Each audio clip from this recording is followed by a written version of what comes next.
Në dosjen prej qindra faqesh të antimafjes italiane dhe SPAK për grupin kriminal të trafikut të drogës, janë zbardhur midis të tjerash edhe nofkat që mbanin antarët e grupit.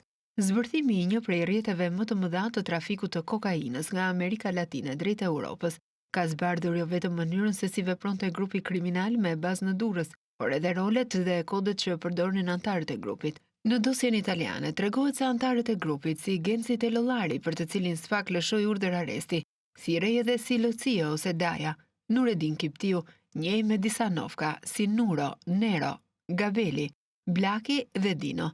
Antari tjetër i grupit kriminal, Ekil Nderjaku, mbante nofkën Kili, sa kaq Erigel Spresi, njej edhe si Seriali, Gelsi dhe Enrico, ndërsa Adi Coba thirrej si Gipsi, Bajoli e Bestia. Shtetësia italiane, pjesë e dosjes hetimore të antimafjas, Serafina Palazzo, mbante nofkën Lacia, Tezja ose Halla, ndërsa Francesca Caputi thirrej edhe si Lanona ose Gjyshja.